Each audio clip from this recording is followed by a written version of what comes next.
जय मसीह की मेरे प्रिय भाई बहनों, एक बार फिर से मैं आपका स्वागत करती हूँ मेरे YouTube चैनल पे। आज मैं एक और विषय को लेके आपके बीच में आई हूँ, जो कि है यीशु मसीह कौन है। कि यीशु मसीह कौन है? यीशु मसीह ईसाइयों के भगवान हैं, वो ईसाइयों के लिए आए थे? जी नहीं, ऐसा बिल्कुल भी नहीं है। आज हम जानेंगे कि यीशु मसीह की कहानी, यानी कि यीशु मसीह कौन है। प्रभु यीशु को जानना मानव जाति के उद्धारकर्ता के रूप में मानना आशीष का कारण है। तो आइए जानते हैं। प्रभु यीशु मसीह ने कभी कोई किताब नहीं लिखी, लेकिन उसके विषय में, ये उसकी जीवनी के बारे में पूरी दुनिया में सबसे ज़्यादा पुस्तक छपी गई है। उनके जीवन के कुछ महत्वपूर्ण घटनाएं व तथ्य दिए गए हैं। तो आइए देखते हैं यीशु मसीह के नाम का क्या अर्थ है। यीशु का नामकरण स्वर्ग में हुआ, क्योंकि स्वर्गदूत ने आकर मरियम और यूसुफ को बताया कि उसका नाम यीशु रखना, जिसका मतलब है परमेश्वर का उद्धारकर्ता, बचाने वाला। यीशु को अंग्रेजी में जीसस कहा जाता है, जो मूल भाषा यूनानी में लिखा गया है। यूनानी भाषा में ईसुस है, इब्रानी भाषा में यीशुआ है, जिसका अर्थ है यहोवा उद्धार करता है। मसीह का क्या अर्थ है?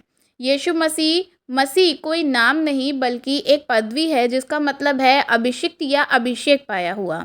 मसीह शब्द मूल भाषा इब्रानी का शब्द है मेशक से लिया गया। यशायाह 61 के 1 अध्याय में इस बारे में बताया गया है। यहाँ यह शब्द पवित्र आत्मा का प्रतीक के रूप में था, और पवित्र आत्मा के द्वारा ही यीशु का सेवकाई और जीवन के लिए अभिषेक हुआ था। ऐसा स्वयं यीशु ने कहा लूका 4 अध्याय के 18 वचन में, और हम प्रेरित के काम 10 अध्याय के 38 वचन में भी पाते हैं।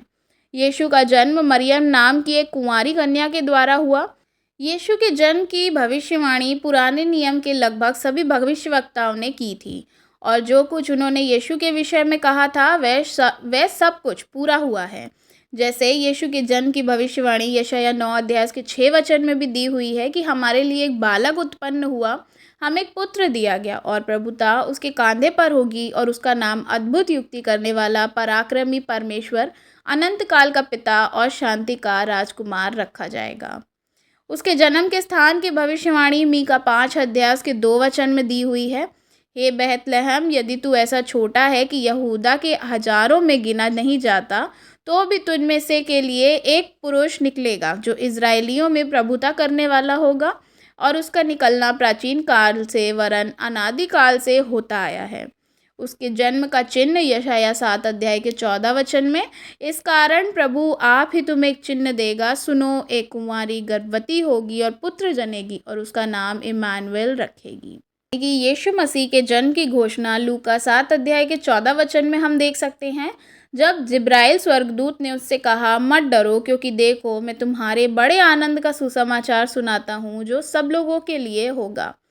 उसके जन्म की राजशाही मत्ती 2 अध्याय के 2 वचन में, यहूदा का राजा जिसका जन्म हुआ है कहाँ है, क्योंकि हमने पूर्व में उसका तारा देखा और उसको प्रणाम करने आए हैं। यीशु मसीह के जन्म के विषय में लिखा है, मरियम ने अपने पहले पुत्र को जन्म दिया और उसे चरनी में रखा, क्योंकि सराय में उसके लिए जगह ना थी, जो कि हम देख सकते हैं लूका 2 अध्याय उसके 7 वचन में।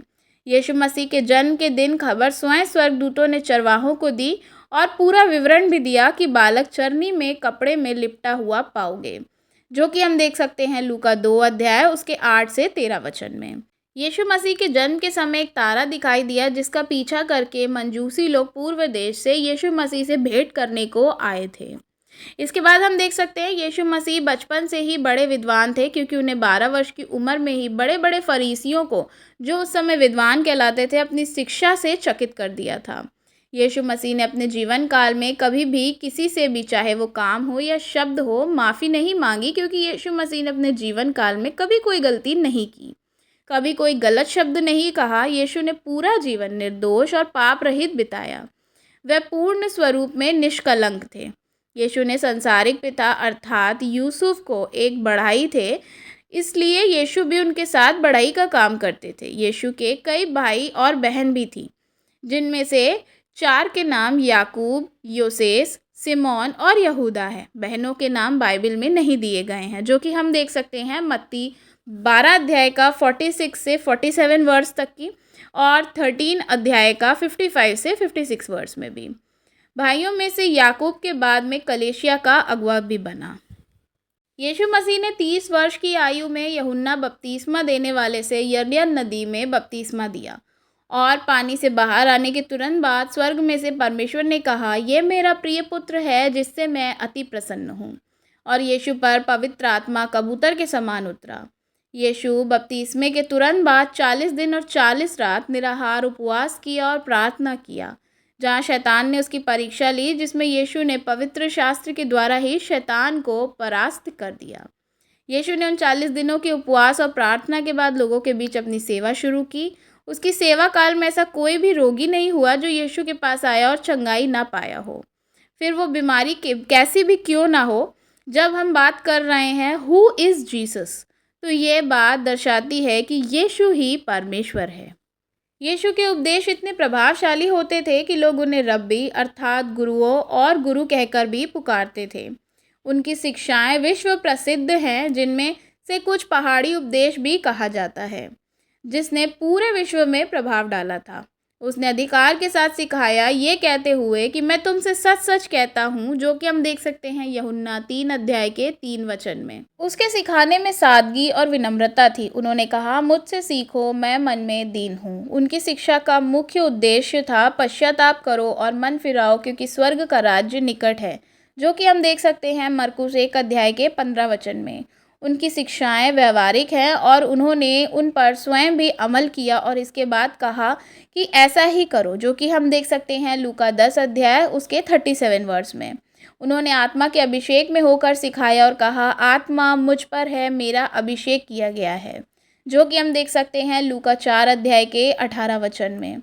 उनके सिखाने के तरीके बिल्कुल नए और अद्भुत थे। उन्होंने कहा, मैं एक नई आज्ञा देता हूँ, जो कि हम देख सकते हैं यूहन्ना 13 अध्याय उसके 34 वचन में।